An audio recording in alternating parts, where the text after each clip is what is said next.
Hello there, and welcome to episode three of my six episode series of Zooms on CRPS.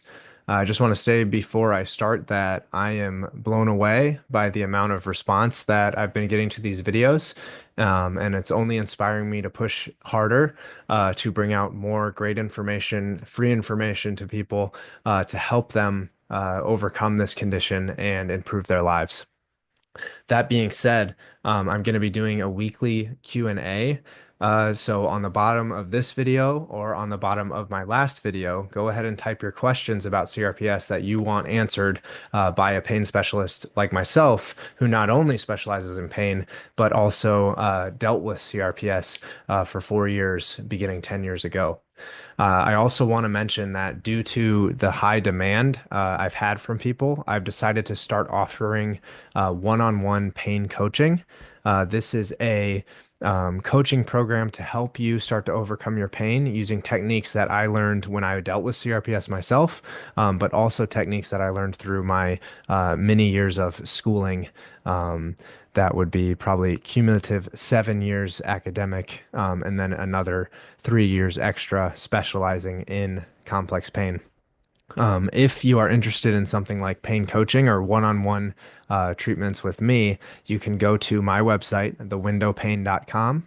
Click the button that says "Get Scheduled" on the front page there, and then you can sign up for a time to consult with me and see if pain coaching would be a good fit for you.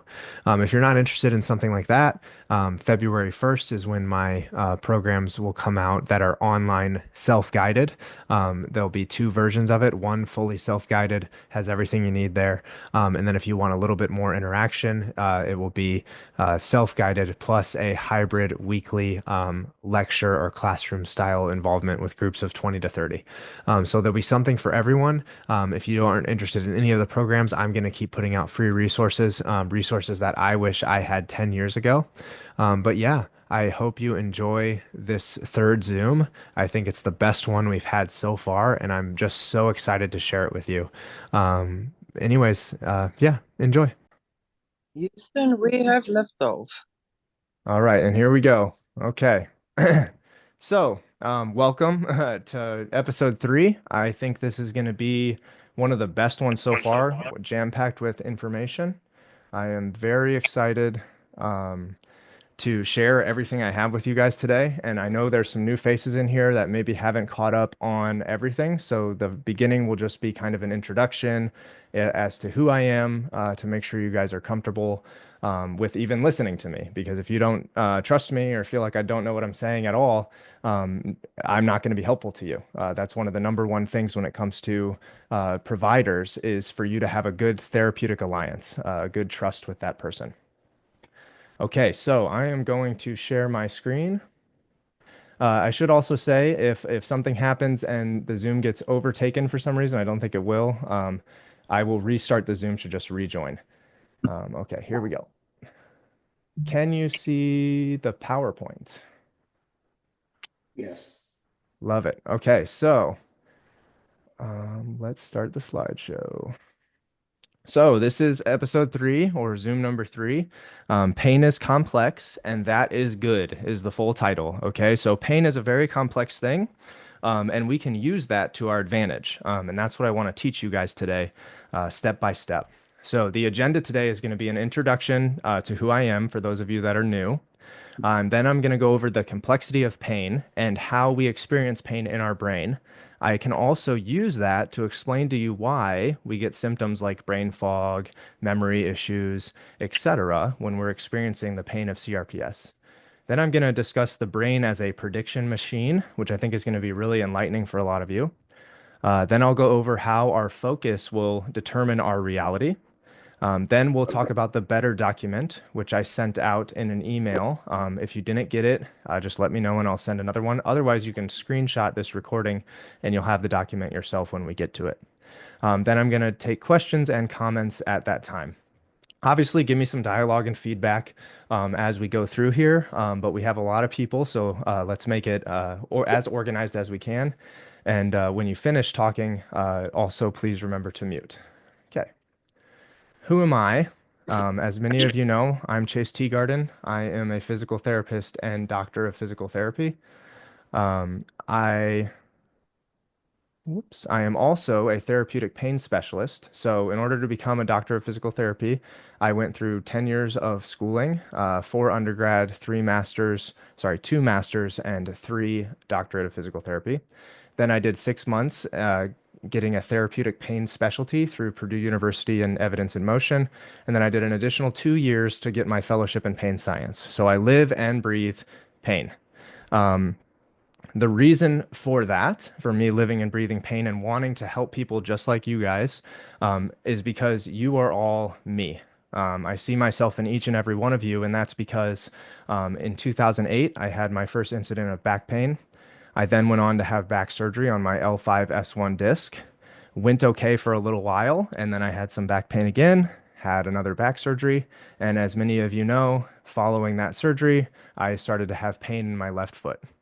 I went undiagnosed for basically 8 months, and I was finally diagnosed with CRPS in the left foot. I experienced pain in my left foot and my lower leg up to my knee. And I was pretty miserable for about a year and a half before I decided to kind of turn the corner on CRPS and push forward and try my own things. And eventually, I became pain free. On the left here, you can see my medications. I took about 16 a day at one time. And my full name is Austin Chase Teagarden. I just go by Chase. So that's why you'll see Austin on the pills. Okay. Now, pain is experienced in 9 different areas of our brain. The most influential area in this experience is something called the amygdala. The amygdala is our fear processing center. That's very important for this presentation. So if there's one thing you remember from here forward, remember that the amygdala and fear are a major factor in pain. Other things that are involved in a pain experience. Anytime we experience pain, these 9 areas of the brain will light up in varying ways. Okay, so if we are in pain for a long time, you can imagine if these areas are hyperactive for an extended period of time, like in CRPS, what happens because of that heightened pain, we start to have difficulty with number one, organizing and preparing movements. So we might have movement difficulties, coordination problems. We also start to have difficulty with number two, concentrating and focusing. If I'm constantly poking you with a hot stick, you're not going to be able to focus very easily. Imagine trying to take a test in school or drive for that matter, and I'm just poking you with a hot stick. Focusing's pretty hard, right? Another thing, problem solving and memory. Same thing. If we can't focus, we can't really problem solve. And then number four, obviously fear is influenced. When will the pain go away? Why do I have this pain? What's wrong with my body, etc. Sensory discrimination. That is why we have problems with allodynia and hyperalgesia. That's part of our sensory cortex. Also, why stress influences our pain and autonomic regulation influences our pain. So, Matt, you're going up to Michigan and it's going to be cold. You will experience some problems with the you will experience some problems with the cold because of that heightened alarm system, that heightened autonomic regulation. Movement and coordination in the cerebellum, memory again in the hippocampus, and then gating from periphery. So with the spinal cord, getting information from the peripheral going up to the brain to be processed, we have issues with that with prolonged pain. So as you can see, pain is extremely complex, right? Right. Okay. Okay, so how do we change that? Because that seems pretty overwhelming, pretty scary, right? Well, what happens to change our brain and our body with CRPS and make us hyper alert and having hyper levels of pain is something called neuroplasticity. Our brain changes, our body changes, our nervous system in particular, and we end up with this significant amount of pain for a variety of reasons.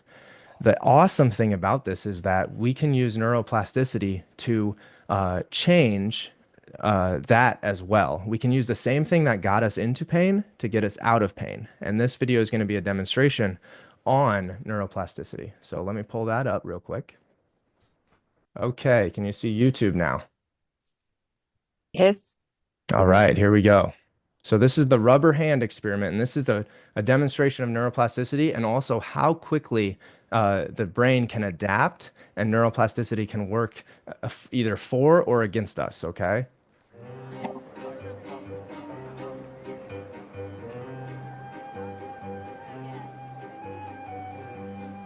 Hi, Hi. I'm Larry. Hi, Edie. Very nice to meet you, Edie.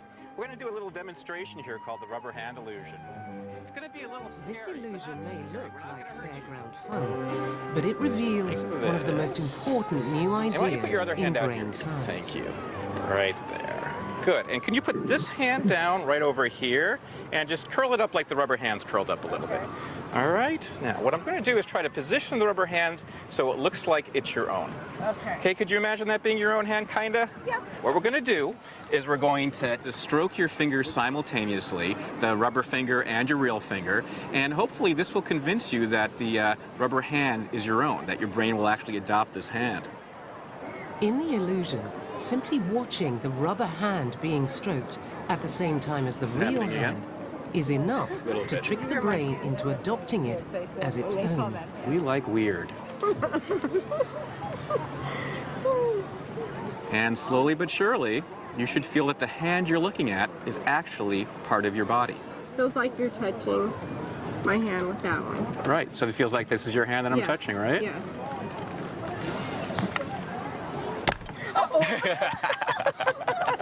You okay? Yeah. Good. Try that at home with your kids. Yeah. The rubber hand illusion is a wonderful example of how multisensory perception can influence how we perceive our own body. I mean, that's how deep multisensory perception runs. When you hold your hand out, it's generally thought that you know it's there because of the information you're getting from your muscles and your tendons and that sort of thing. But what the rubber hand illusion does is show how that can be overridden by visual information. Okay, The rubber here comes hand your fun illusion surprise. shows the powerful connection between what we see and what we feel. But it reveals even more than simply the way our senses are connected.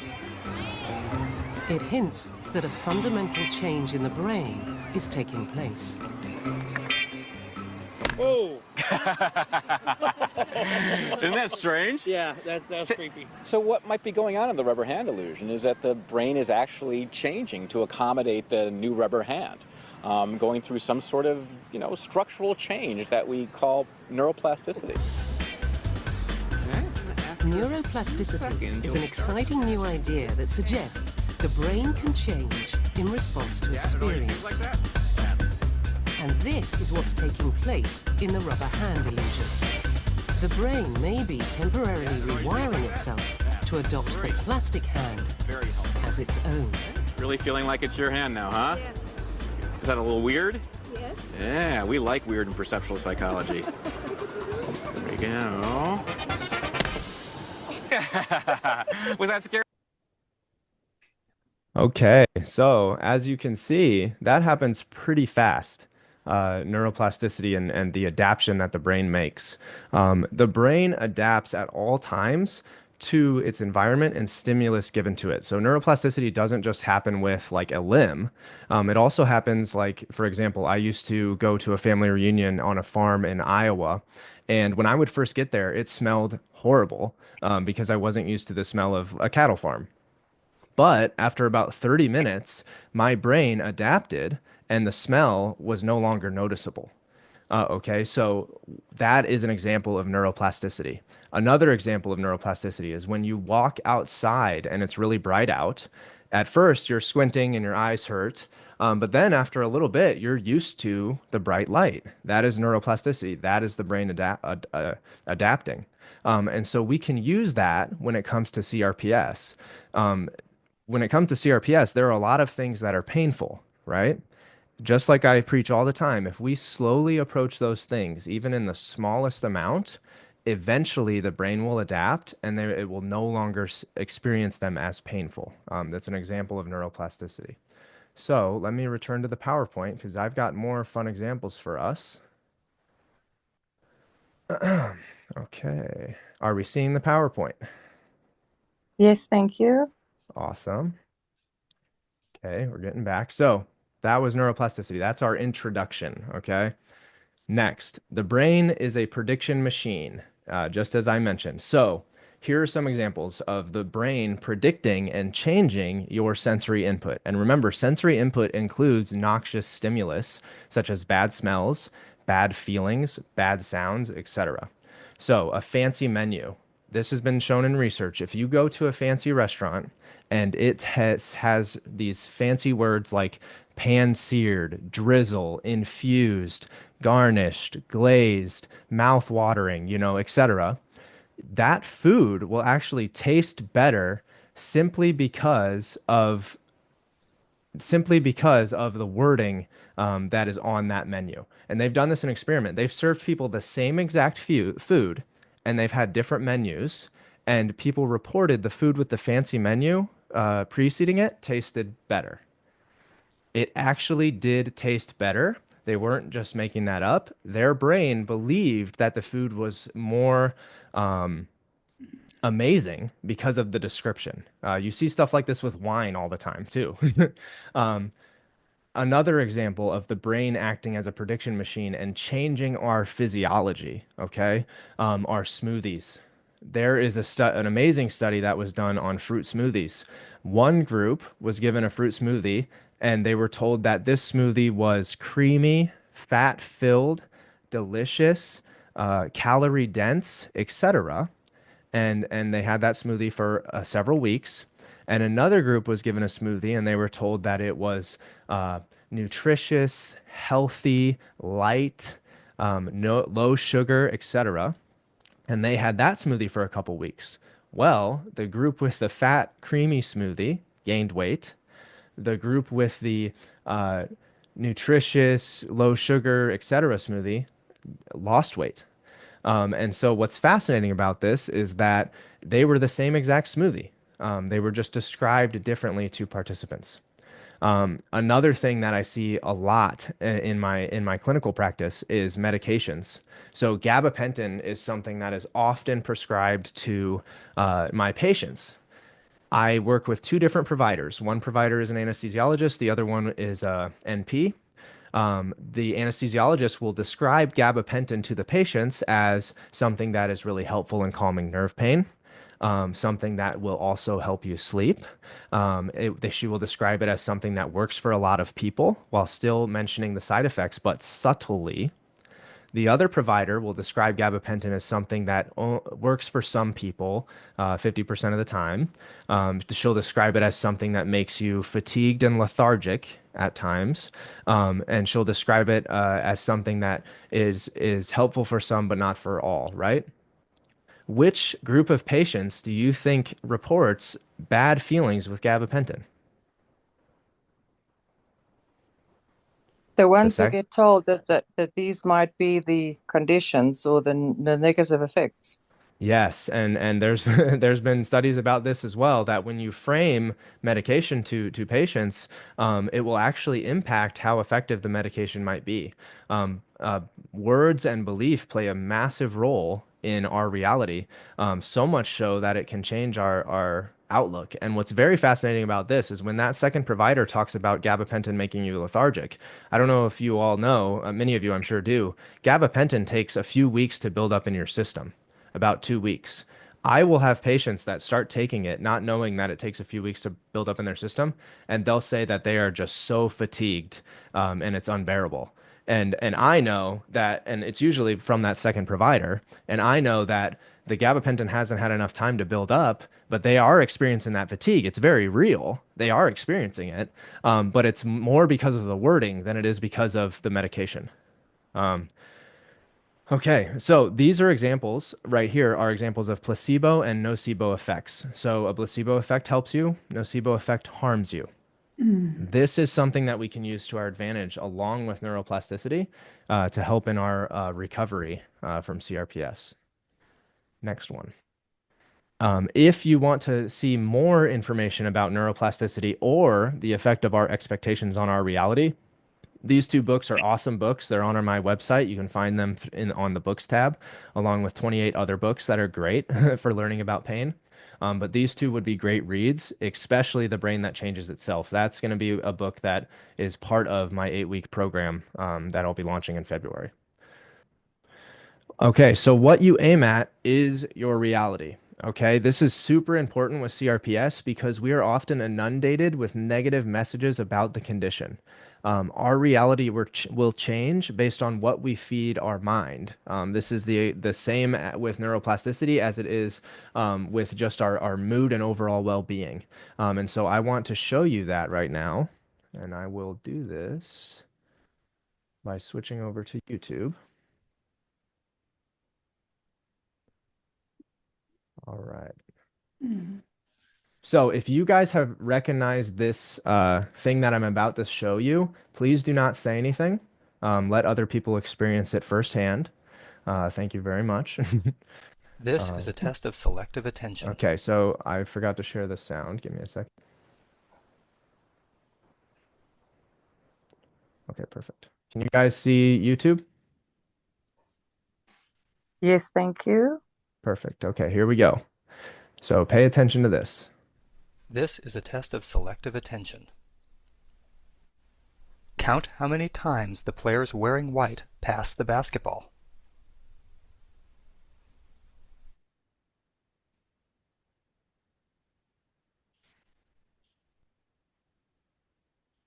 Pay close attention to the players.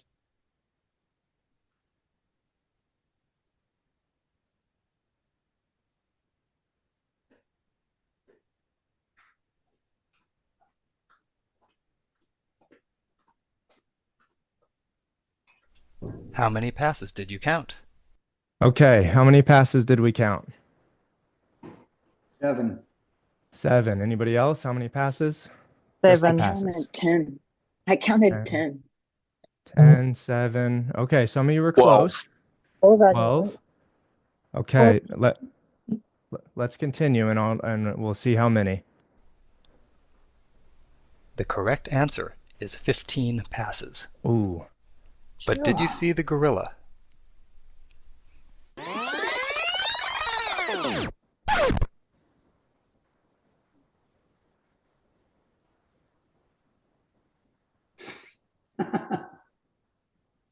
So how many of you saw the gorilla and hadn't seen this before?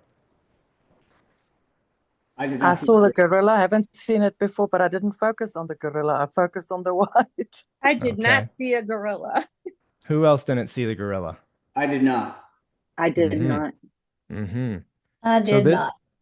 That's right. A lot of people. And the first time I saw this in my abnormal psychology class, I didn't see any gorilla either. I was so focused on being the best at counting those passes that I did not see it. And this video is a pure example of our attention zooming out of everything else and honing in on one specific thing. And you can imagine that this can be very detrimental for us. Let's say we're watching our favorite show on TV and our wife is talking to us and we don't pay attention. That could be very bad. Okay. So attention is very powerful. And along with neuroplasticity, we can use that to our advantage. So let's finish this video real quick. This video is from research by Daniel Simons and Christopher I Chabris think that's and it, is actually. copyrighted. Video's finished. Okay. So there's one example of the power of our attention, and I'm going to pull up another one to show you guys how quick our brain adapts and how amazing it is. And this is pertinent because it's important for our recovery from this condition. So let's pull up YouTube again. Hey guys, had to jump in here in the post-editing process because the video I shared in the Zoom had some copyright on it. So I found another video to illustrate what I was illustrating in the Zoom. It's actually the same clip. It's just the audio and visual only instead of the speech dialogue that was there. This clip is demonstrating the ability of the brain to rapidly adapt to input and change our experience based on our brain's expectations. We are going to, through this video, receive electrical signals to the nerves in our ears and in our eyes, and they will work together to adapt and perceive what we are seeing on the screen. I want you to know that in this football chant, they are saying the same thing over and over again. They're saying that is embarrassing, but you will see very quickly that you hear it differently based on the text that is on the screen. And that just illustrates the power and rapid adaptation of neuroplasticity that we can use to actually influence our pain. Because what pain is a perception and understanding of sensory input by our brain. And so reprogramming is very possible and sometimes very rapidly. So check this out. I'm going to share my screen real quick.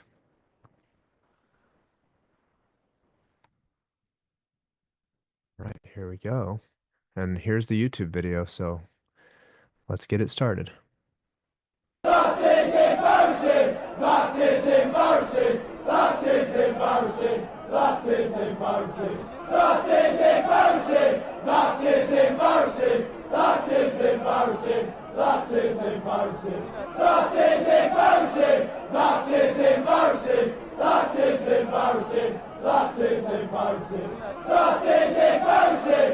That is embarrassing! That is embarrassing! That is embarrassing!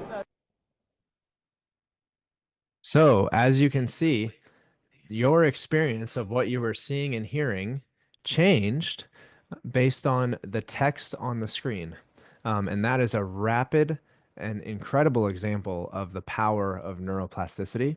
We do not experience reality. We experience what matches our expectations. All right, let's get back with the group. Okay. So yet again, another incredible example of the way our brain adapts to our expectations. Now, why am I sharing all of this with you? It's because CRPS and a lot of other conditions, unfortunately, will have our brain adapting due to our expectations. This adaptation can lead to increased fear, which we know is one of the main drivers in our pain experience, as I've mentioned when talking about the neurotag for pain. So we're seeing the PowerPoint again, yes? Yes, thank you. Yes. Okay, so as you can see, as I mentioned here, fear in the amygdala is one of the most important processing centers for pain. So when it comes to what we're focusing on multiplying, that applies tenfold with CRPS, because a lot of times we get diagnosed and we're not given much information. If we're not given much information in the first place, what happens? Fear. Fear. We get afraid, we get scared, and then we Google it. And then after we Google it, what do we find? More what? Nothing. There's hardly any information on CRPS. So there's Well, hardly haven't any. been for a long time. So if we have no information again, or we find bad information, fear multiplies, and then pain multiplies. And then we search again and we go to a doctor. They don't know how to help us. Fear multiplies, pain multiplies. This is all a product of fear amplifying our pain. The pain is extremely real, just as it was real when we were listening to that chant and we heard it saying different words. The pain is so real. I mean, it was the worst thing I ever felt. But the fact that we can see that fear can make us in more pain, reducing fear can also help us reduce pain.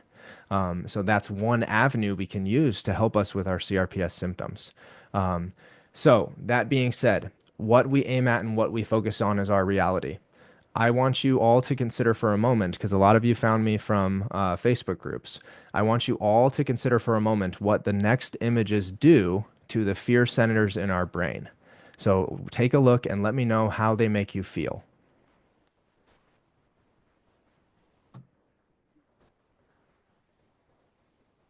Scared. Scared. Overwhelmed. Overwhelmed. And what do you think happens? Some do, some don't. Some do, some don't. Sure. So some might be comforting because we feel like we're not in this alone. Some might be reaffirming for us because it shows that, you know, our pain is very real. But a lot of them can be very scary because they say things like it will never end, we'll never be the same, we'll carry this for the rest of our life, all those kinds of things. So I want you guys to consider that as you consume things on the internet. consider how these things are making you feel, and maybe, if you can, shift your focus a little more to the positive side of things if you're able to find it. Okay. So when you find that these things aren't serving you, look for things that do. And that's going to be an active intervention that you can take for your pain. Okay, so the next thing. With our thoughts, we make the world. This is a Bible verse. It's also quoted a lot. But as he thinks, so he is. And as he continues to think, so he will remain. So, like, the mind is a very, very, very powerful thing. If we can shift our perspective, instead of bracing for catastrophe, instead of feeling like we're bracing for the inevitable, which is pain or worse pain or spreading pain, etc., can we rise to a challenge? Can we take our pain and make it our power instead of our prison? I think that's a very powerful step in moving forward with CRPS, is reframing our pain to something that is makes us powerful and strong versus makes us trapped and vulnerable. May Okay. I say something on that, please? Sure. Sorry, here I go, interrupting again. You're fine. What I have found in my 12 years with CRPS, when I was part of the hamster wheel, I never thought anything of it. But when I was diagnosed and I was declared disabled, I had a lot of time to reflect. And what I found was, in silence and in solitude, I found a lot of answers. Some of them were bad, but when I worked through the bad parts in silence and solitude, I found a lot of answers, and I came out stronger in my mind. Absolutely. Absolutely. Beautiful. Could I intercede a second? Sure. So, just, being in ministry for 30 plus years, there's incredible power if you're a believer in prayer. Yes. So Yes. faith in God and faith in an answer coming can totally Yes. change your outlook. Yes. Absolutely. And Yes. and through faith and acceptance, it can change your outlook. Yeah. One of my favorite verses. Sorry. One of my favorite verses. 3 times I pleaded with the Lord to remove the thorn from my flesh, but He said, I am sufficient in your weakness. For when you are weak, you are strong." I've butchered that, but it's one of No, my. that's It's one of. excellent. That's exactly right. I just And want And he'll to never give us more than we can handle. I agreed. just want to add to Mhm. what this gentleman is saying right now from my side. If CRPS did not happen to me, I would not have had a second chance with God, and I would have not seen everything and for what it is. And in the Bible it says, and there will be, well, I wanted to go the Afrikaans way, which you will not understand, but at the end of days, there will be tremendous pain and suffering. And for me, God did not create this, not at all. It's not a blame game scenario, but for me, it's a second chance to get closer to God. And the second thing is, I've got an advantage with CRPS being in so much pain that when it's the end of days and when God is near, I will be able to cope better and I will be able to go to heaven. Awesome, Marika. That is how I see CRPS. That's a great perspective, and I think that May I intercede with that? Sure. I also had a meeting, as you might say, with God. Back in '98, I had a brain aneurysm and a right thalamus. I had AVM burst, and I was in a coma for 6 weeks. They told me I'd never walk. They gave me the diagnosis of CRPS on my entire left side. I dealt with that for the last 27 years. It was my own brain power that put me there. And then I had a fall in 2020, and it's been 27 doctors in. And finally, at Emory University in Atlanta, they diagnosed me in the groin area and down the left leg with CRPS. But I am doubtful in some areas that CRPS is actually the diagnosis, because living with it for so long, I know what CRPS pain is, and I know what real nerve pain is that's just nerve pain. I'm having a difficult time finding a doctor that will actually diagnose me correctly, or at least pinpoint this nerve to say, you know what, this may or may not be CRPS. And I feel for people out there that are being told they have CRPS when actually it could be something else or a combination of the both. I'd I'd love to talk about this with you even one on one, Matt. Sure. Because regardless if it's CRPS or not, these things that I'm teaching actually apply to all types of pain. And so I think that there's things that we could even work on together to talk about and see how we can move forward too. That would be But fantastic. it has to be insanely frustrating. And I think that with a lot of people in here, Marika, you, Matt, everyone sharing their story about how they've started to look at pain in a different way. That is a very powerful thing. All of us do it in our own way, but pain is viewed differently. Even through religions, it talks about how life is suffering, or pain is a great teacher, etc. It's not just Christianity; it's all religions. I've found different examples, and so I think each of us can find ways to make pain our power instead of our prison. And that's if you are part of my email list, you see that at the end of all my emails, pain is not our prison. Agreed. Because that Agreed. that was Yeah. something I had to come to terms with myself when I laid on that couch every day for months, not getting up. I had to come to terms with the fact that, okay, this pain is here with me, but I won't let it lock me in a cage anymore. And Agreed. so the way that we start to use pain as our power as an advantage is we look for, instead of the images I showed previously, we're seeing PowerPoint, yeah? Yep. Yes, thank you. Instead of these images, we look for these images. And I'm not showing off, sorry, that's a jump scare. Um, but I share this because in this photo, I was still in pain. Okay. I was still in pain for another 8 months probably in this photo. What you can't see in this photo is I didn't have a shoe on and I was in the gym trying to exercise. The way I would cope with the pain is I would take my shoe off from time to time if I needed to. But I was relentless in finding my way back to a life that was meaningful to me. And part of that was exercising. I used to be a college athlete. I had lost 60 pounds from all the pills I had taken. So this was my way back. Another other wins I want to celebrate, positive things I want to celebrate that you'll find in my Facebook group and in a lot of others actually. October, she had a huge win when she first started applying some of the methods I've been talking about. She wasn't able to put on her shoe and her brace yet, but she set a goal to do it. She went for a hair appointment and she was able to wear her brace and her AFO for the first time in the last 3 years.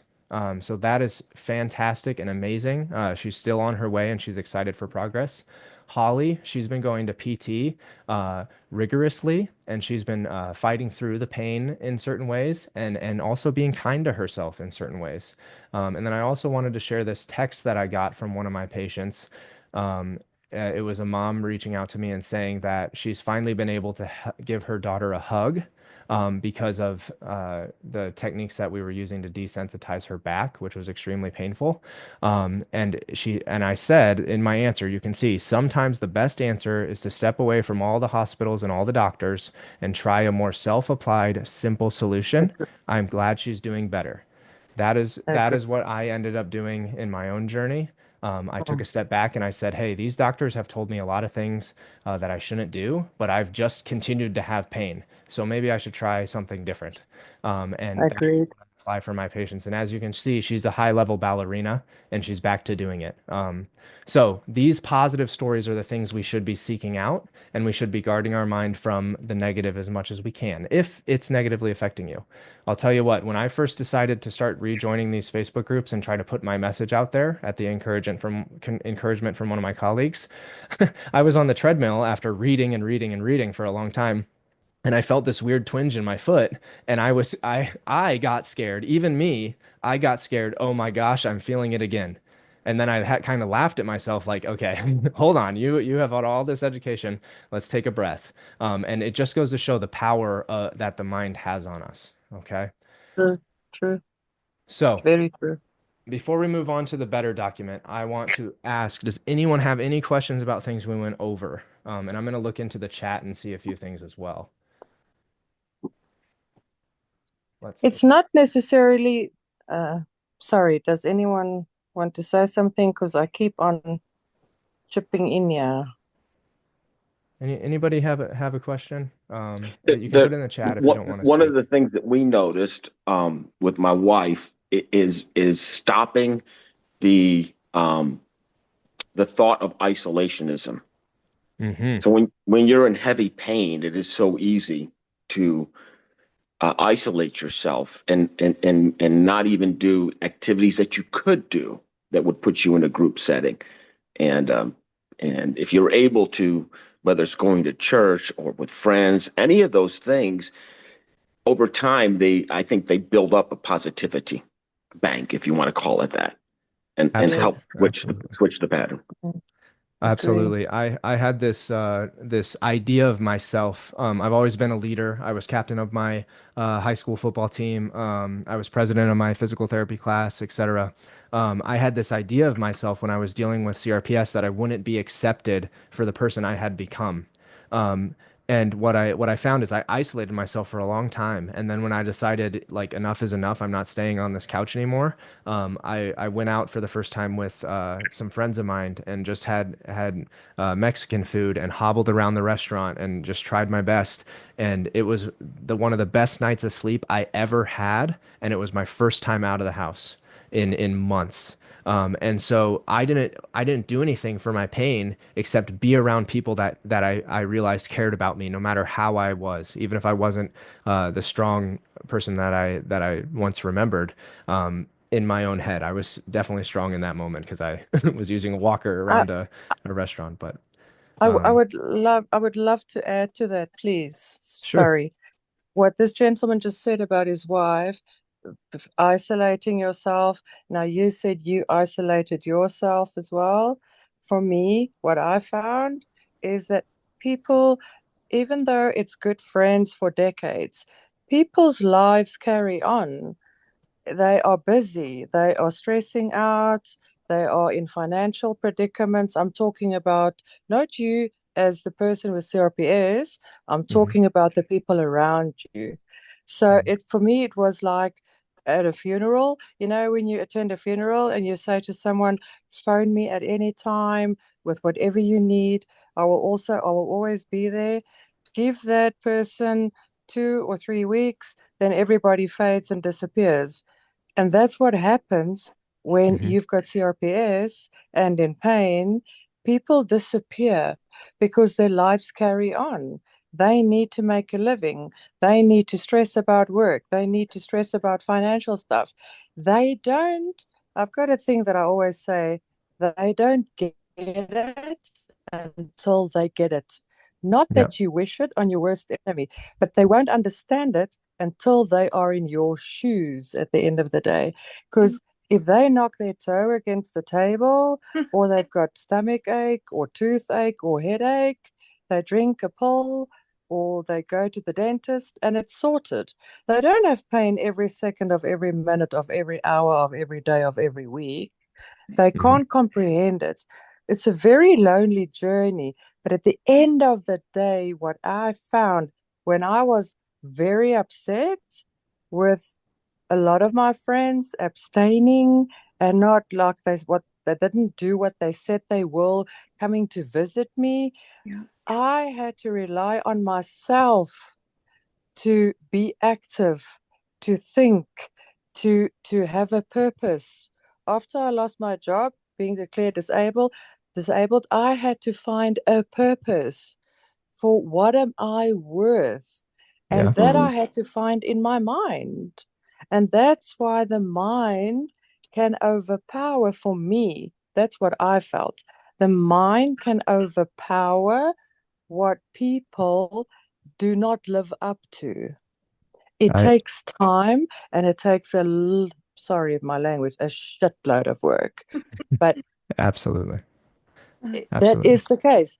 And what is so amazing on top of it all, it's amazing how your friends will phone you for advice in certain things, whether it's financially, whether it's with health, whether According it's to what he listed just on to the be thing, we're only about halfway through. just to what they're going through. They will ask you, how are you? And you will say you're fine because you are sick and tired of complaining and you don't want to sound like a burden. And then they will start talking, and then they've got more issues than you've got. But because you've got the time to listen to them, that is what they need. They need an ear and they need a shoulder. And that gives you power, not in a derogative way, in a very good way. And that gives you I your power back. I agree. I agree. Marika, a lot of good points. I think the biggest thing that we can take away from what you just said is that a lot of people won't understand. And I think that's a hard thing for people to come to terms with. I think what helped me the most was realizing that I didn't need to make them understand. I Mm, understand, and mm, it's mm. my I uh, agree. it's my journey. It's my battle Mm, forward, and I can't expect someone to be here every step of the way, because that would be really hard for me to do because everyone has their own yes, lives, just like you said.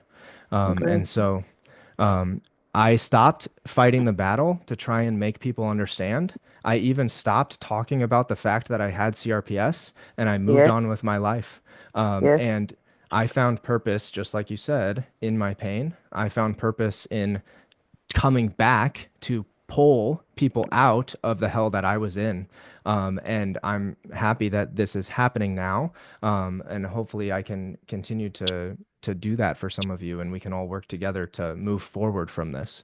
I want to take some time to go into the chat and answer some questions. I did see a hand go up. I'll circle back for that, but let me go into the chat here.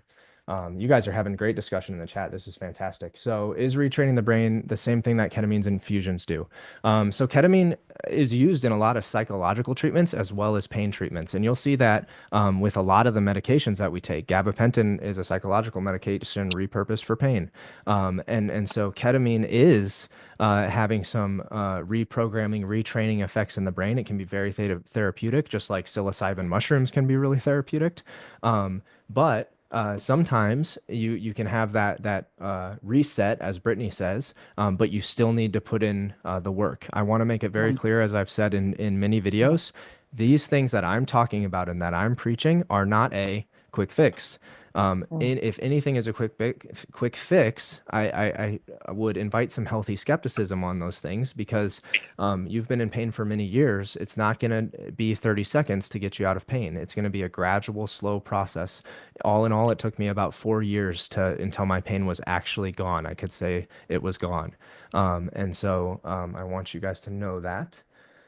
Let's I see. want to This say something on what you just said. If there's get anybody that has got any medical ways of a quick fix, there was on your group, there was a lady earlier on this week that mentioned a whole list of medications that she's been on and that she's actually getting rid of and so forth. And then another lady commented on what she's taking, and then you commented.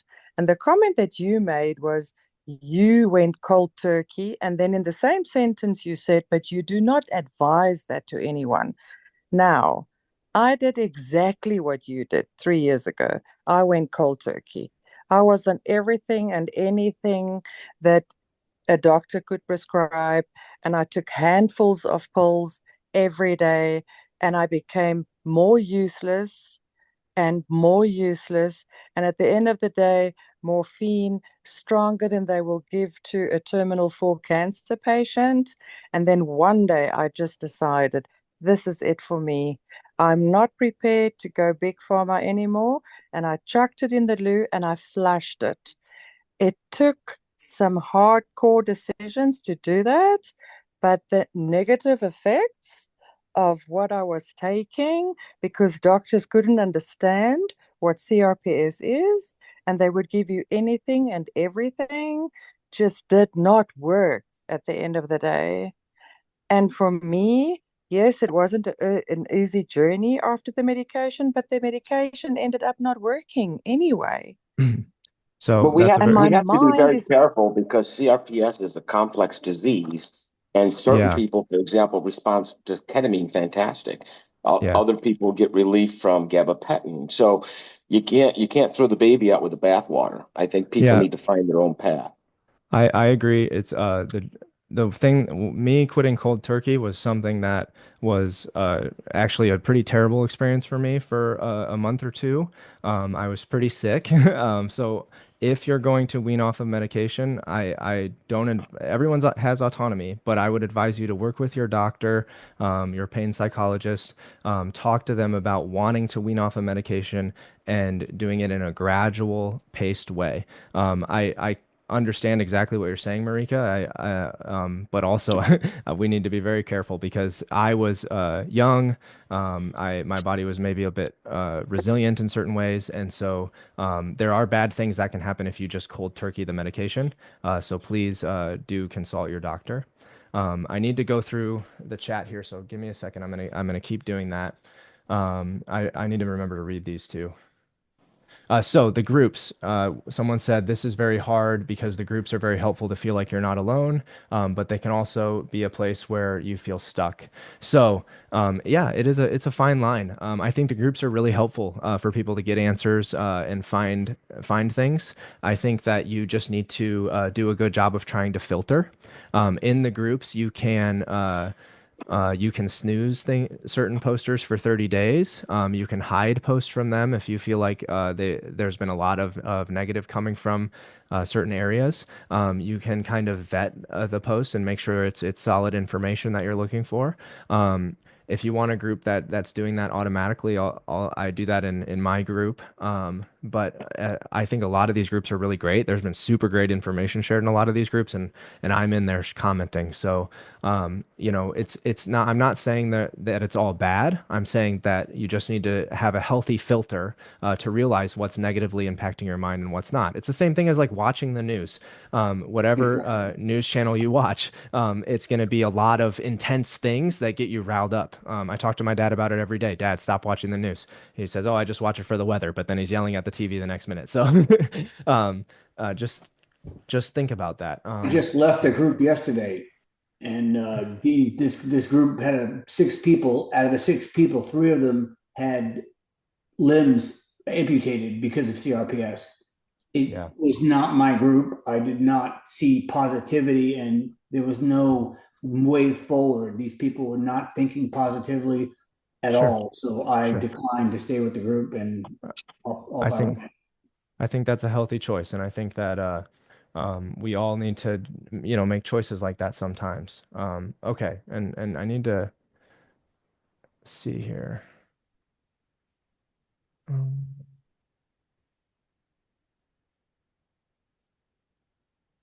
Yes, KB mentioned for those who aren't religious, meditation has been helpful. You don't have to go to religion. You can go to philosophy, Stoicism. You can go to great thinkers, Carl Jung, Sigmund Freud. Some of his things, not all.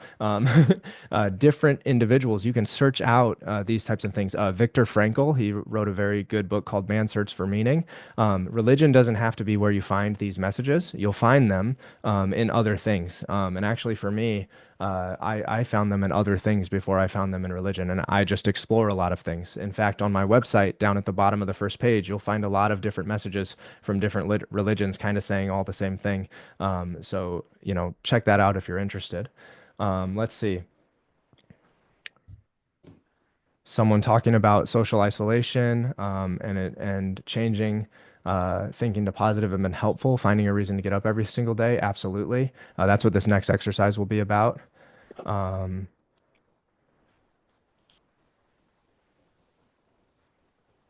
I agree, Brittany. Some of the images are helpful to help others understand what we're feeling and going through. Let's see.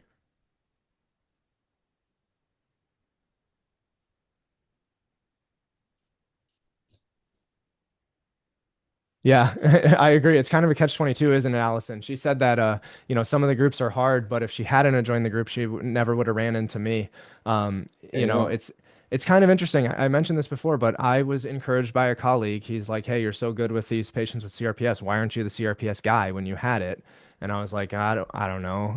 And I joined the groups and I started posting. And at first I got some kickback, but then eventually people were like, okay, here's something that someone that might be trying to help. And it's kind of changed my life so far. So I'm thankful for the groups because without the groups, I never would have met all of you. And hopefully I can keep improving your lives and your pain one step at a time, pun intended. Let's see. Blessing does.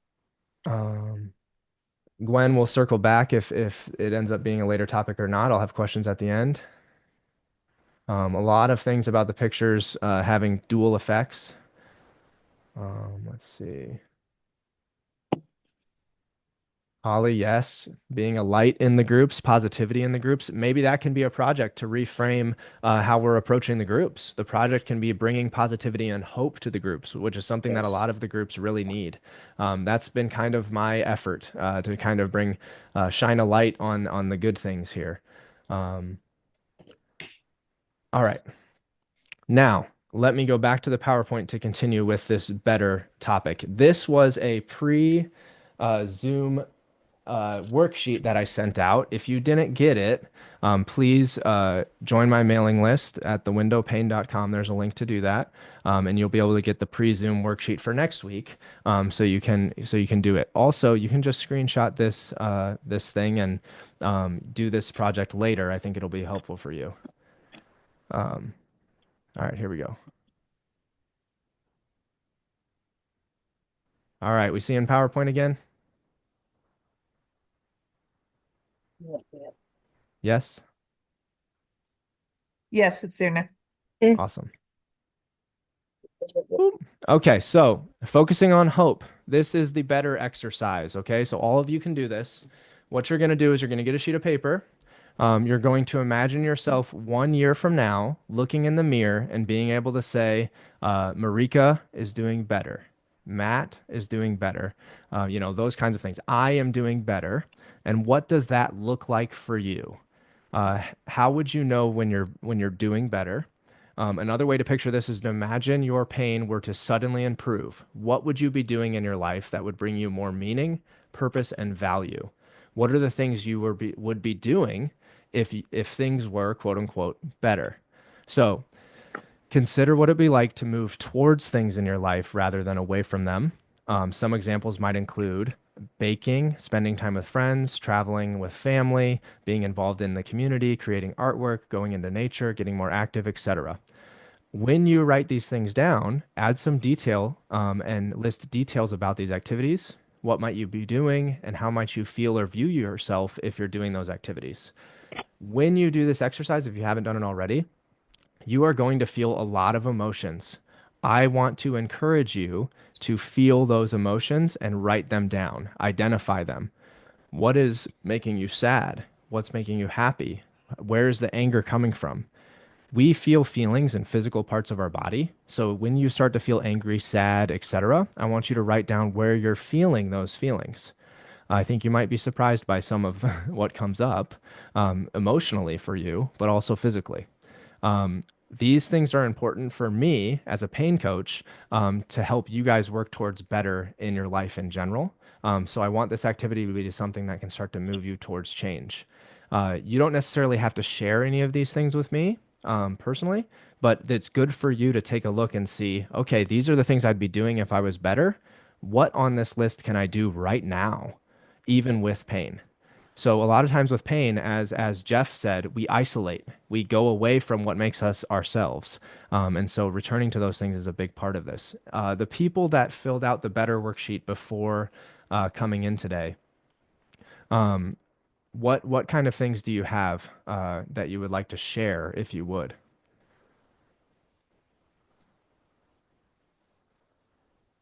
Yeah, Chase, I just posted in the chat, but I have a whole range of things all the way from being able to clip the nails on my right hand, which I was able to do this week for the first time in a few months, all the way to even playing volleyball. And I even have playing volleyball with my future grandkids, which my daughter's only a teenager now. Another thing that I actually was able to check off is to play the piano. I thought that was going to be much farther in the future, but because I had it on my list, I sat down at the piano a couple days ago and holy cow, my left hand knew what to do. It blew me away. So it's been amazing for me to look at what can I do that I didn't expect to be able to do. That's fantastic. I think that goal setting is an amazing thing. What we aim at shapes our world, right? And sometimes when we're in so much pain, we're just in chaos. We don't know what to do or where to go. Writing down these things, these goals, these activities, push us there, just as you just shared, Allison. I am so happy for you. That is incredible. October is another example of someone doing this. She set the goal of wearing the brace and wearing a shoe, and lo and behold, a couple weeks later, doing it. So I love it. This is all fantastic. Anybody else? You can put in the chat or you can share here. I have a goal that in 6 months, I want to start running again. So I know, Chase, Yes. you and I have been chatting about it, and I brought it up to I saw like a new orthopedic surgeon who's like the best of the best in Chicago. And I asked him about it because I also have like some arthritis issues. And he said, there's no reason why. He's like, you can't run. I said, well, do you have CRPS patients who run? And he said, absolutely. He's like, I do. So I talked about it with my PT, and they have like a zero gravity treadmill that they're in the process of getting fixed. So that they're Yeah. going to get fixed in the new year. So that's kind of like a goal that I set with him to get me running on that. And I just like almost like cried when I was having this conversation, the fact that like I would be able to run again, because after my diagnosis, I thought I would never be able to run again, because running was just something that I did like every day, and I would do races and half marathons, and it was just such a big part of my life. So even to be able just to run like even a short distance, even on like a zero gravity treadmill, I would just, I don't know, that's just would be amazing if I would be able to do that. So that's like, yeah. So I'm just so happy about that. So that's a goal for me. It will, I'm going to reframe that last part, Trisha. It will be amazing when you are able to do that. Okay. That Trisha and I had a private conversation where she was mentioning, not thinking she could ever run again, and I said, "Why?" And there were times I went 6 years without squatting because I was told that I shouldn't squat. And I literally just did that right before this call at the gym. And so, it's a lot of fighting against your own disbelief and fighting against what you've been told. Because if I remember, Trisha, had someone told you wouldn't be able to do that again? Or Yeah. was it? So, I've had foot doctors and yep. yeah. So this is a very important thing I want to say. I was saving it till later, but I think this is the perfect time. Can we all accept, by a nod or a show of hands, that a lot of doctors don't know diddly about CRPS? Yes.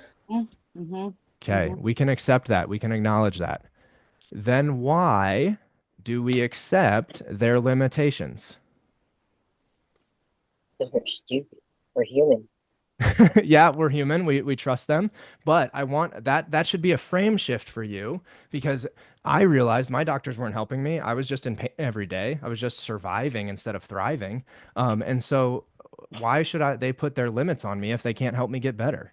And so when there's a limit placed on you, question it heavily. Because Trisha, you might have never ran again if you actually thought you couldn't. I mean, it took me a long time, and I'm a pretty stubborn person. I don't like to be told what to do. But yeah, I think that's the pain makes you believe it, because the pain is super intense. Exactly, Chris. The pain is a processing thing. It is not a damaged thing. I want to repeat that. It's a processing thing. It's not a damaged thing. It hurts, but we do have to push forward with it, and eventually we get back to our activities. Let me get Gwen real quick, Matt, and then I'll circle back to you, because she's had her hand in the air. All right, Gwen.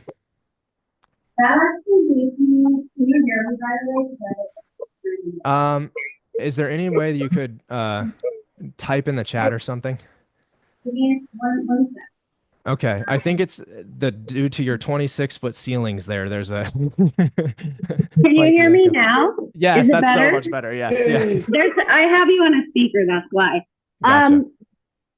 You kind of lead me to a question this, because I think, and it goes back to some other things that people said, like the grief and the loss of the things that you did before.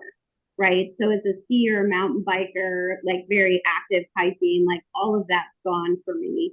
And so I feel like that's lost. But when you talk about someone going back to running, like I think about skiing again, and I don't think I would ever do it again because I'm so fearful of having another accident because that's how mine happened. And so I question, like, how do you weigh, and this might be a later conversation that you're doing, like the risk versus the reward. Because like if I go to remission, let's say, and I get into this place, which, well, let me say, when I get to remission, let me change my framing on that. And I want to ski again, I could hit a slush pile again and completely ruin my knee and be back in that place. And so I feel like I have to ask myself the question of, there's huge risk here. Should I do that again? Even though it's something that absolutely I love, and that's what my partner and I like. That's what we did. Yeah. So I would ask you a few questions if you were in the clinic with me. How long did you ski before you had an accident? My whole most of my life. I was a competitive figure skater as a young child, but I would say decades of skiing. Okay. And so then the next logical step I would go from there, are you going to let the off chance of something like that happening, which only happened once in several decades, prevent you from doing something that brings you joy and happiness and connection? That's a question you have to ask yourself. I also want to push back a little bit on this idea that if one thing happens, it's going to come back. I have tattooed both my arms. I have broken my collarbone. I have tattooed my entire chest and then laser removed the tattoo off of it, including my nipples. Sorry to share that. But nothing's come back. Okay. And Okay. I like to say that because parents ask me all the time, if my child gets stung by a bee, are they going to get CRPS again? And I'm like, no. Our expectations shape our reality. And that applies to the feeling that it might come back. Do not let fear guide your life. If you're wanting to work towards skiing again, Gwen, depending on where you're starting and where you're at, take skiing as an activity and simplify it down to the smallest level. So what you could do, you could get like a slide board. I don't know if you've ever seen a slide board that basketball players use where they slide back and forth. If you feel like you're able to do that now, you could try that in the kitchen. I'm still on crutches. I can't walk. Okay. So yeah. So now we're starting with bending our toes or placing our foot on the ground for 3 seconds a day. You start very small. I started with one single step per day when I started. But here I am running, squatting, deadlifting, all things that they said I could not do, and all things that they warned me would mess up my back again and do all this again. Mind you, I've had 2 back surgeries, and I deadlift hundreds of pounds. I want you to know that this can get better, and I don't want you to rest on the fear that this might come back if you have some kind of injury again. I am actually going to go over that a lot next Zoom on January 4th. I'm going to talk about common misconceptions with CRPS. We're going to talk about that. Thank you. This is Jeff. Can I jump on real quick because I got to get off? Yeah, go for it, Jeff. Yeah, Chase, I don't know if you know who I am. I'm the guy that developed that natural product formulation that is significantly working with the majority of folks trying it. So I was wondering, I don't want to even talk about who we are and website, but could you reach out to me and we'll connect. I'll get you some of the data. We are hopefully going to go to clinical trial in next year. So I'd love it. I think you might be able to help. So yeah, you've got my information right on the call. Yeah, well, I've got your name right here. And so that'll be perfect. And super. You can direct message me in the chat if you want to also, but otherwise, you could even schedule a meeting with me through my website. Just go to the pain coaching link and schedule a meeting and we'll get right into a call. Super. Great. Look forward to talking to you. Yeah. Thanks for joining, Jeff, and your input. It was great. Yeah. Bye-bye. Okay. I'd like to say something. So I developed CRPS in January after a minor foot surgery. And I spent 5 months sitting on the couch, and I was able to desensitize enough to start walking. And now I'm walking an hour a day. Some days I walk for 3 hours a day. But instead of complaining about, oh, this hurts, I reframe my mind that I get to walk today. I get to walk today. And so that is helping me be grateful for what I can do rather than look back and say, I used to do this, I was able to do that. I just say, I get to walk today. I'm so thankful that I can walk today. So, yeah, the cold, it hurts, it hurts, it hurts, but I get to walk today. So I'm so thankful. Yeah. I love that, Denise. Thank I think it really oh, sorry, go on. Well, it's just so discouraging in some ways because I was fortunate enough to be diagnosed early on. My podiatrist, the person that did the surgery, he called it right away. He sent me to a nerve and spine clinic. They called it right away. They sent me to a neurologist. They called it right away. My primary doctor referred me to Stanford. It's even get in to see them. And I feel like I'm just kind of data because they're doing all this research. But when it comes down to me as a person, I'm just lost in the shuffle. And so that's why I'm here today. And so, like has been said before, with the big pharma, I mean, I tried the gabapentin and oh my gosh, you could talk to me and I have a great conversation with you and I seem very present. And the next day, I have no memory of that conversation just yesterday. And I know I'm aging, but I'm not that old yet. But, you know, my son, I was getting all mad at him because of, you know, some stupid little thing. And I went, what is happening with my brain? And that next day, I just said, no more Lyrica, no more gabapentin. I don't want any of this. And I'm not willing to do anything invasive at all. I did laser on my foot. I do red light. It's hard. It's really, really hard. But I get to walk today. Well, I'll tell you what, Denise, I definitely resonate with the idea that you were just a number or a data point. I definitely felt that when I went to neurologist and had an EMG done that now I know is useless. I definitely know that when I had a bone scan done that I now know is meaningless, even though I thought it was giving me some kind of hope. But what I want you to know is to me, all of you, and I've said this before, you're not your affected limb. You're not your affected body or trunk. You are a whole and complete human being. And I think that's what's missed in medicine. That's why I have exercises like the better exercise, because I want you to remember who is Denise, what makes you you.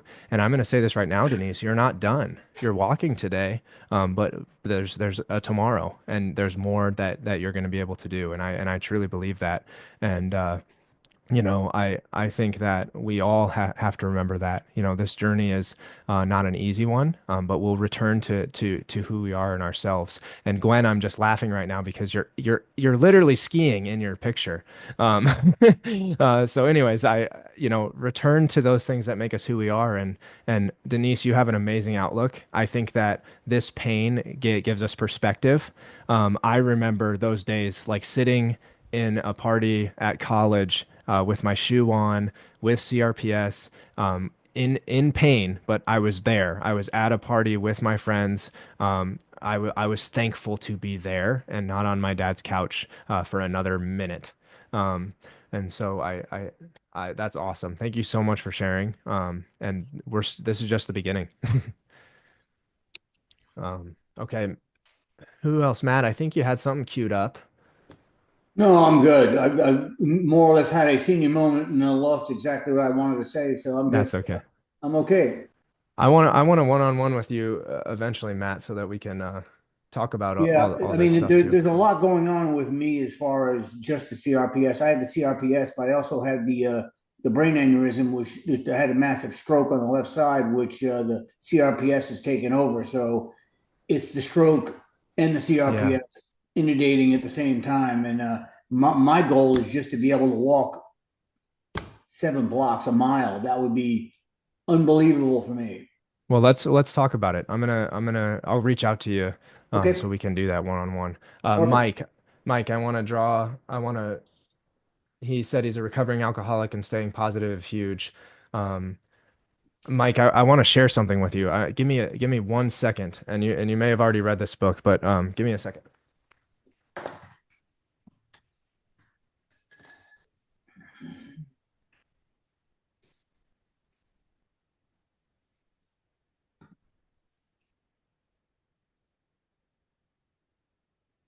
Okay, I couldn't find the book there, but I'm just going to share my screen and pull it up. Let's see.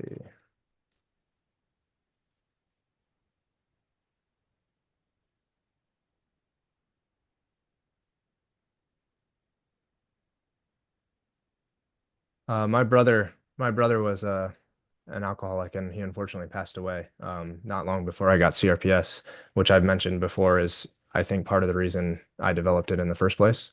But I want to show you this screen. Can you see this image, guys? Yes.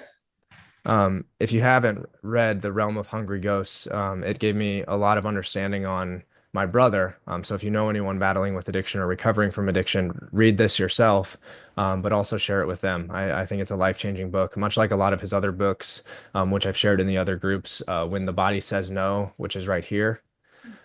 This book is incredible. It completely changed the way I look at medicine. And then another book, his very first book that he has called Scattered Minds. If any of you suffer with ADHD, this book is the reason I stopped taking my Adderall. So anyways, those are great shares. These are all things I'll share in my 8-week program I'm developing too. So don't worry, we'll revisit it. But Mike, I'm with you, man. Reach out anytime. Yeah. Okay. Let's see. Let me go back, and I apologize if I miss anything in the chat. It's getting a lot of stuff. But again, I'm going to do weekly Q&As. You can comment on my YouTube video Q&As for me to answer questions. You can also comment in the Facebook group. I'm going to share my PowerPoint again, so we continue forward. Okay, can we see the PowerPoint? Yeah. Perfect. Okay, so the better exercise, we discussed it. Anybody who hasn't done it, I encourage you to do it. This is a huge mindset shift. Write it on your mirror, like Allison did, so it reminds you every day. I, even to this day, being out of pain, have things written on my mirror to remind me things. Okay, so the plan until the next Zoom. We've got the holidays ahead. The next Zoom is going to be over common misconceptions about CRPS. I'm going to talk about remission, spreading, and stages, etc. Okay, there's a lot of things that we read about CRPS that can perpetuate this fear, and I want to talk about and clarify some things. Like, for example, a quick example, the stages are often misconstrued as something that is inevitable. The stages are not an inevitable progression of CRPS. The stages are a product of being in pain for a long time, and we're just using the stages to quantify like how long someone's been in pain and what they're dealing with. And I'll go over that more because for some of you, you might be reading this and be like, oh, I feel like stage 1. That doesn't mean that you'll go to stage 3 inevitably. I just want you to know that. So that's going to be stuff that I cover in the next Zoom, and it's going to be probably one of the best, even better than this one, even though this one's been awesome so far. Please submit your Q&A questions. Look for this this video on YouTube and put questions underneath that. The more the better, because I'm just going to do these every single week. I'm going to pump them out every Friday to answer all your burning questions. Pun intended, I guess. My online programs that I'm developing, they're going to be 8-week online programs. There's going to be a self-guided version where you can go through and kind of like classroom style by yourself online class, go through setting goals, learning about CRPS, going through desensitization, the exact walkthrough process of what I would have wanted to know myself 10 years ago is going to be all in this program. It's going to include books. When you sign up, you're going to get a t-shirt. So there's a lot of things coming with it that I'm really excited for. And that's going to be what I believe is a very affordable program. like I've said, my to see me one on one as a physical therapist, like if insurance wasn't involved, and sometimes if insurance is involved, it's like anywhere from like 130 to like $1,000 for some people, right? I don't think that's fair. I think people need access to good medical care, and so this program is going to cost around the cost of two visits to see me, and on the lower end of two visits, so a couple $100. That's it, and that's a self-guided online program. The second version of my online program is going to be cohort style, so classroom style, much like we have here. It'll be groups of between 20 to 30, and we'll meet every single week through the 8 weeks to go through each lesson that I have built into the classroom. So that's going to be a little bit more group oriented and connection oriented. I know some people like myself are very independent, so the first program could be fine, and then there's the second program. The last thing that I want to announce that I'm actually really excited about, a lot of people have reached out to me about telemedicine visits, one-on-one working with them. I've decided rather than waiting, I'm just going to launch doing that. And so starting January 1st, I'm going to be taking on clients for pain coaching. I already have about 5 due to the demand. I think I can take on about 10 more. And at that amount, I think I can be caring and considerate to everyone that's involved. What pain coaching will do for you is it will get you one-on-one access to me. I will guarantee you a response to any questions within 24 hours during the 8, 12, or 16 weeks that we work together. I will take time that other providers don't have to be there with you through this process and walk you hand in hand to getting in less pain and hopefully to a place where you can go on your own and get better. This is for people who really feel like they want to work one-on-one with somebody and be given time and attention that they might not have gotten from medical providers in the past. So if you feel like pain coaching is something you would like to do, you can go to thewindowpain.com today. You can go to the pain coaching and schedule a 30-minute consult with me. That's completely free. And we'll talk about your goals and why you think pain coaching might work for you and see if it's a good fit.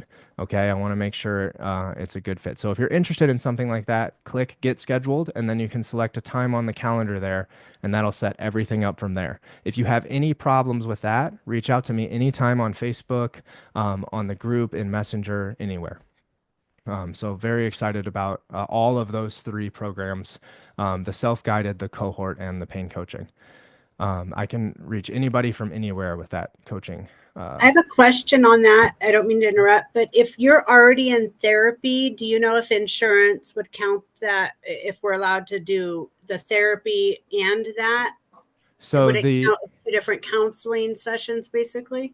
So the hard part right now with pain coaching for me to launch it right off the ground is it's going to be completely cash based. It's not going to be classified under a medical care. It's going to be more of a coaching relationship. That is something I want to do in the future, is get it so insurance or HSA can cover these kinds of things. But right now I'm just getting it off the ground because of the demand. But I will be coming back for that. I do think that the other programs, the online programs, will be able to be covered by HSA. I don't think it's that hard for me to get those covered, since they're like educational style. So those should be something that can be covered. But for those who feel like they want a little bit more, that coaching is there as an opportunity. But yes, thank you, Holly. Okay. Any more questions?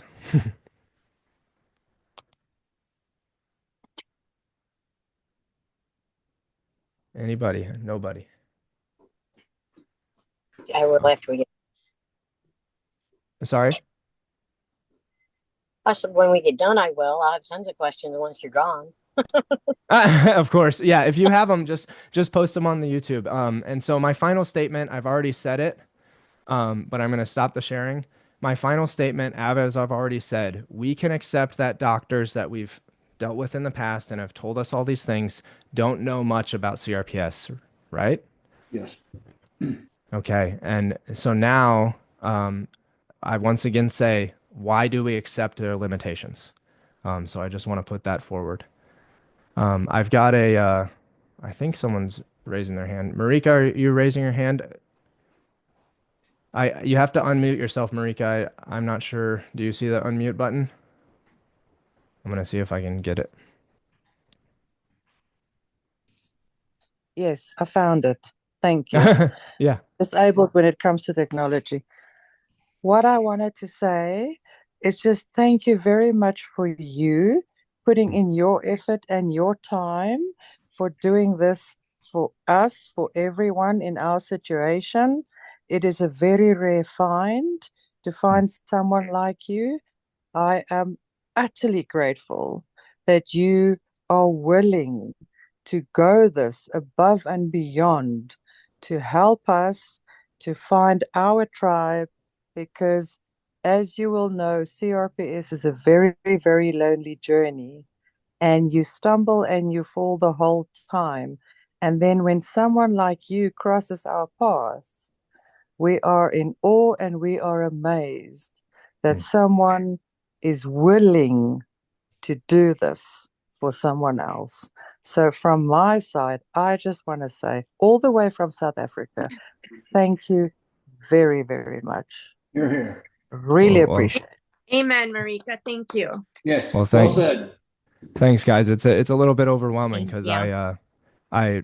I remember what it was like to feel as alone as I did, and I promised myself back then I would try to help other people who felt that way. I have to give a lot of credit to my mom. I was raised in a foster to adopt household. My brothers and I were the biological children, but I had 12 foster siblings at different times in my life. And she taught me to care for others who needed things more than I did. And I give a lot of credit to her, even though she's not here with us anymore. I try to move my life forward in her honor. And actually, I'll share with you guys this, but